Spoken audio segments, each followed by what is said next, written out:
Oh, hey, I'm so glad you're here. Welcome to the Efficiency Bitch podcast. I'm your host, Melissa Leone. This podcast is dedicated to all the women out there who are aspiring to have a career while raising a family. And bitch? Well, that's more than a name and even an attitude. We use it as an acronym. It's for bank, inbox, time, connection, and harmony. Each episode is labeled according to the correct topic so that you can efficiently find the topic that you're looking for. I'm here to tell you, you can have your cake and eat it too. The trick is finding efficient ways to get through the have-tos so that you can make room for your best life. Welcome to the Efficiency Bitch podcast. I can I'm your show you host, how. Melissa Leone. Let's get started. Today is a little special because I'm going to walk through step-by-step the Efficiency Bitch Daily Action Plan. If you're like, what the heck is that? It is a piece of paper that I walk through every morning. It's like my daily routine. I started it, just on a blank sheet of paper, and it eventually turned into a little PDF graphic that my amazing admin Janelle helped me create when I was writing my book, as I was trying to put things together. And amazingly, we put it together, and now it is actually a planner that you can buy on Amazon. So I wanted to walk through a little bit of how these pieces all come together. You don't need to buy the book. You can go get the free download if you want it. You can also do this on a blank piece of paper. So really versatile, but it gives you the idea of how I start my morning and how I keep track of all of the things. I got 3 kids. I got 2 jobs. I got the podcast and a book and a speaking and a dog and a husband and, stuff. So this is how we get it all done. There's another episode that talks about how I work with calendars, both paper and digital. And so if you're wondering if this is the only thing I keep in my life, it's not, but it is how I start every single day so that I know exactly what I'm doing. Because when you have so much going on, it can be really easy to get lost in all the stuff. I mean, I have to-do lists in multiple places that I share with different people, right? I have a to-do list that I share with my business partner, and a to-do list with my admins and my podcast producers, and to-do list with my husband, and to-do list with my kids, and to-do list by myself. There's places for all that stuff. So this kind of helps me bring it all together, find that focus for the day, and kind of keep everything exactly where I need it to be. So I'm going to walk through it. I'm going to screen share. If you are not watching this, that's okay. If you're interested in seeing the visual, go over to YouTube, look up Efficiency Bitch, and you can find this episode.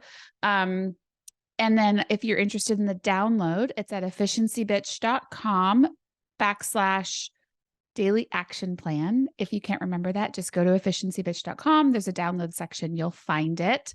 And then again, if you're not interested in either of those, just use a blank piece of paper. It's all good. I just got the proofs back for the planner versions. So you can see they say proof on them because they're brand new, but I'm really excited about these. Tried to make them as inexpensive as possible, but hopefully it will help keep you motivated, keep you moving. The idea of these two is it's not date stamped. So it doesn't say January 1st or February 4th. It is blank every day so that if you don't do it one day, you didn't waste paper. You didn't waste your money on something. So every single day that you need motivation or that you need to get kind of back on track. I know for me, I'll go 10 days of hardcore. I'm in it. And then something happens in my life. We travel, or a kid gets sick, or something's happening, and I kind of fall back off the rail just because life's happening, not because I lost focus. And so this kind of helps bring me back. So lots of options there. I'm going to screen share quickly, and I'm going to walk through these pieces of kind of the different ways that I use this. So as you can see at the very top, it says action plan for today. And the reason it says today is because we also have a tonight option, which I'll walk through as well, but it's page 2 of this download. So right at the top, we're going to write the date, the day of the week. It just kind of helps, especially if you're using the book version, then you can see some of the things that are going to come up that happened in the past. It kind of gives you some of that routine.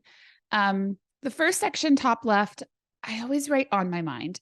This is just a brain dump. This is just what's in my brain that's fogging my ability to see. This could be song lyrics because weird songs get stuck in my head all the time. This could be because I got in a fight with my partner or one of my kids, or I'm having an issue at work, or I have a client that I'm concerned about, or it could be anything, right? So anything that's on my mind, it does not have to make sense. It's not in any kind of order. It's just get whatever's clouding me out. The next section, I write the 3 things that I know I'm working on that are my goals, not necessarily my tasks, just what I'm working towards. I really believe that if you write it down or see a picture of it, vision boards work really well for this too, by the way, you will start to move momentum forward. Several years ago, I created a vision board with some pretty crazy stuff on it. Like running a half marathon and writing a book and building a business and teaching in universities.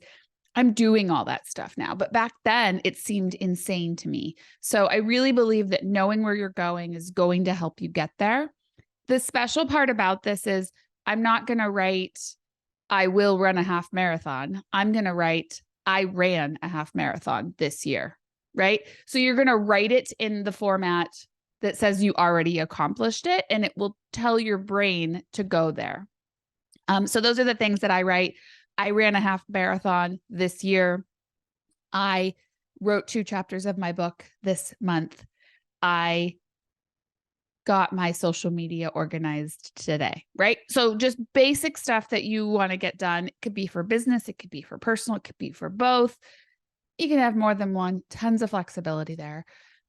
This next section here is a little bit more where we get a little bit more tactical. So if there's personal family events happening, you have to take the dog to the vet, you have to take a kid to the orthodontist, you have a nail appointment, anything like this that is personal family appointments that are happening today, you just need to keep it in your mind so that it doesn't mess up your day. Now, I do not use this as my calendar, right? That's in my actual digital calendar for the future. But when I look at today, so I wake up and I open my phone and I go, what am I doing today? Oh, I'm recording a podcast at 9:00.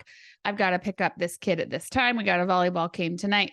Just kind of gives me those basic outlines of what I'm doing for the day, just today. Then I think about upcoming events to prepare for. So do I need to bring snacks to a game next week? Do I need to have that in my brain or not?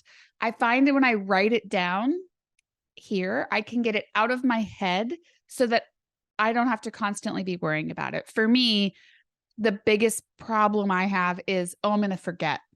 This helps you make sure you don't forget because you can look back at it and remember.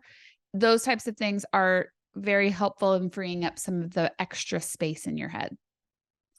And then I have this to-do list, and there's a lot of cute little honeycomb ready for you to check off. I'll tell you, there is real science to dopamine hits for writing things down and checking them off. So do it, do it, do it. Doesn't matter where you do it. Write down your tasks, cross them off, check the box, all the things. If you're like me, write it down after you've done it and you'll get the feel goods. It's important, one, so that you don't lose things, but also so that you get that good feeling of actually accomplishing something. And I'll say too, in my time management chapter of my book, I talk a lot about eliminate, automate, delegate. So there's a lot of opportunity in our day-to-day life to take on more than belongs to us. So as you write your to-do list, maybe write an E or an A or a D, meaning I'm going to eliminate this. This is silly. I don't actually need to get this done. Or automate it. I got to find a way to make this faster for the future. It doesn't mean you're necessarily going to automate it today. You're just flagging it for yourself that I need to automate this. I'm spending too much time on this today. I'll do it, but I need to automate it as well so that I can make it faster. There's a lot of opportunity for things like that. If you're sending calendar entries for meetings, maybe you're going to go set up a Calendly. There's just a lot of different things you can do. And if you need brainstorming on that, I love it. So email me. And then delegate, right? There are so many things that you don't need to do yourself. You can delegate to somebody who works with you or for you. You can delegate to your children, to your spouse, to your neighbors, to your whatever, right? Like find somebody to help you do these things, whether you pay them with money or not. Those types of things are really, really helpful. And then again, the checkbox. So That's my quick little like morning set. It takes me about 5 minutes. I use my digital calendar and then I use my brain to put those two things together.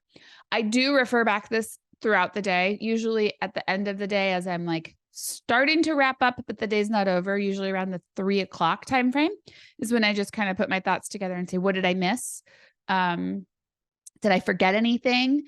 And then I highlight or circle the things that I didn't get done that I can move to the next day. Then I move into tonight. So I really do this at the end of the day, like 7 to 8 o'clock. Now I go to bed really early, guys. Like I'm an 8:30, 9 o'clock asleep kind of person. So if you stay up later, maybe you want to do this after your kids have gone to bed or wherever you are in the evening. But I use this to try to reset my head because again, you get all that stuff going on. When you're carrying it all in your brain, that invisible load, it can be really hard to sleep and it can be really hard to feel refreshed when you're thinking about it all night.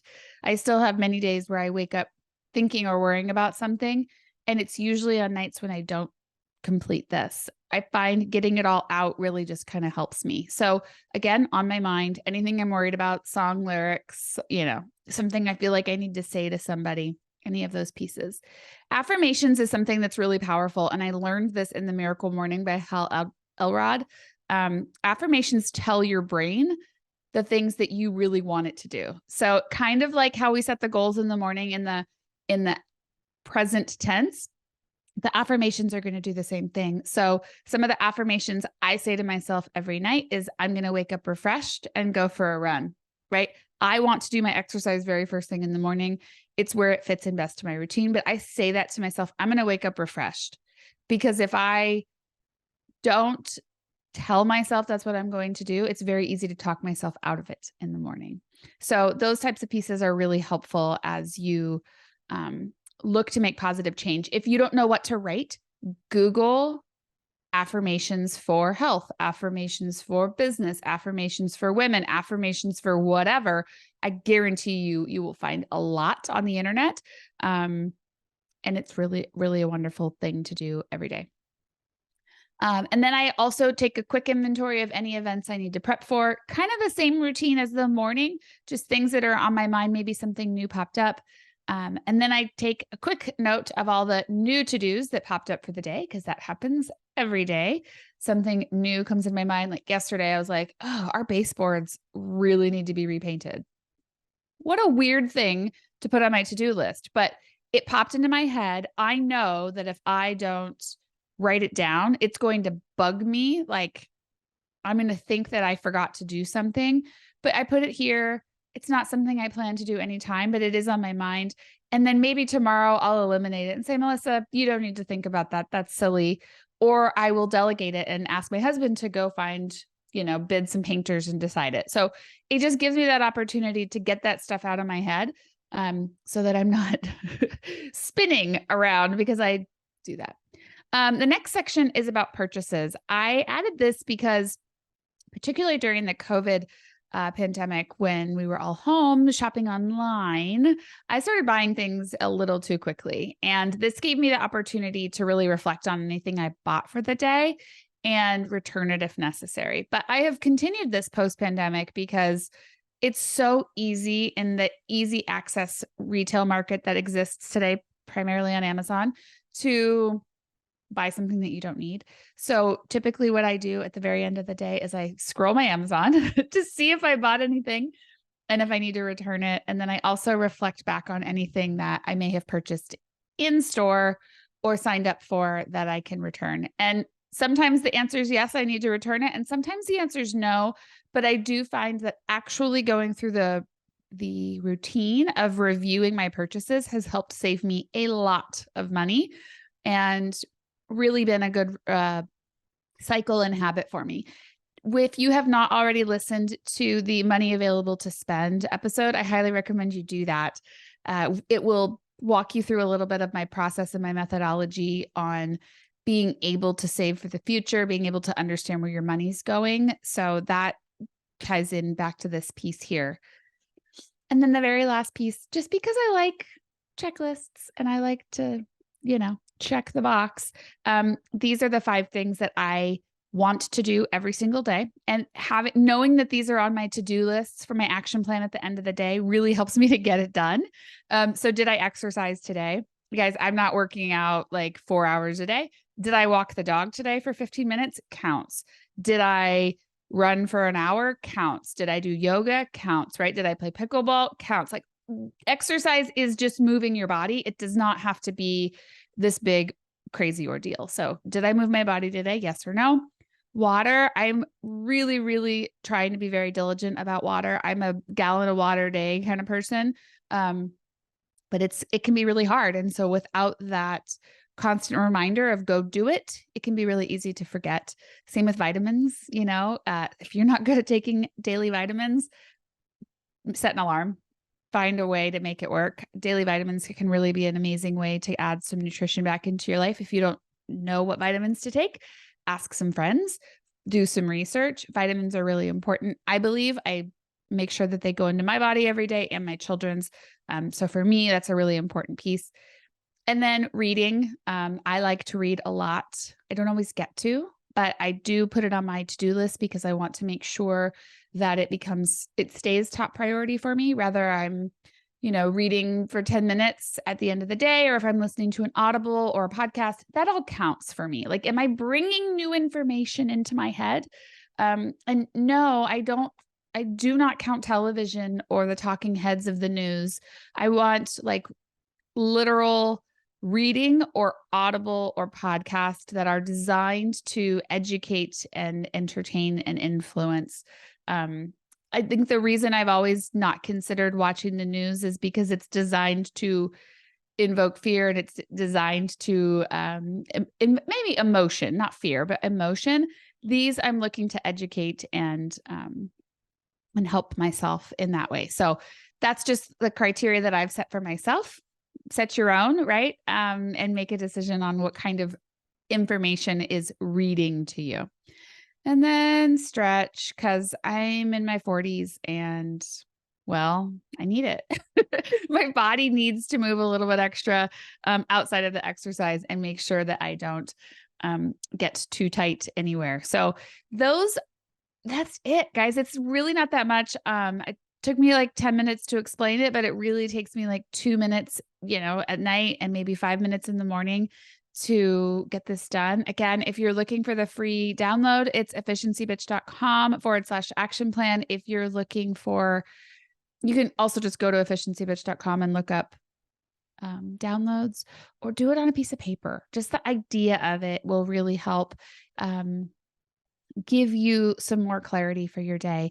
And then, of course, check out my book or the action plan actual book. I don't call it a planner. It's not a planner, but the bound version of the action plan. I'd love to hear your feedback and any ideas that you have for keeping your day moving forward. And I'm really glad you listened. Thank you so much for being part of the Beehive. I'm really, really glad you're here. Make sure you're subscribing so that you don't miss next week's episode. Till then, I'm Melissa Leon. See ya. Well, that wraps it up. Thank you so much for listening. If you're new around here, please be sure to leave us a review on any podcast platform you're listening to. And you can always reach out to me to let me know what topics you're interested in hearing about, or maybe telling me someone you think would be great for the show. Either way, I'd love to hear from you. You can find me on Facebook and Instagram at EfficiencyBee. Until next time, see ya.